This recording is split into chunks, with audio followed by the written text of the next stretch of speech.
জনপ্রিয় brand অ্যাপলের premium মডেলের phone ঘিরে বরাবরই উন্মাদনার জোয়ার ওঠে। অধীর অপেক্ষায় থাকেন গ্রাহকরা কবে নাগাদ আসতে যাচ্ছে নতুন ফোন।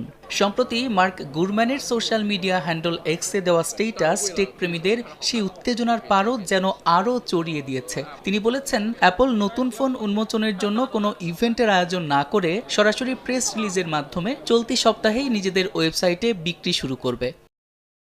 2 বছর আগে এসি মডেলের ফোনের দাম $429 হলেও বর্তমানে 4 ইঞ্চি আকারের নতুন মডেলের এই এসি ফোনের বাজার দর কিছুটা বাড়বে বলে ধারণা করা হচ্ছে। টেক কোম্পানি অ্যাপল প্রতীক্ষিত ফোনটিতে প্রথমবারের মতো অন্তর্ভুক্ত করতে যাচ্ছে নিজস্ব cellular model face ID technology. এছাড়া home button oh touch ID টেকনোলজির বদলে নতুন চমক হিসেবে থাকছে ফেস আইডি টেকনোলজি ও অ্যাপল ইন্টেলিজেন্স। এছাড়া ফাঁস হওয়া ডামি মডেলের ছবিতে একটি সিঙ্গেল রিয়ার ক্যামেরা থাকার ইঙ্গিতও মিলেছে।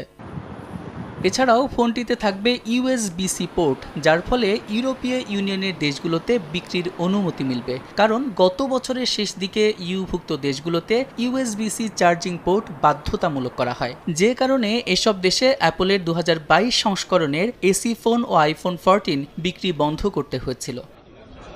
সাদিক হাসান।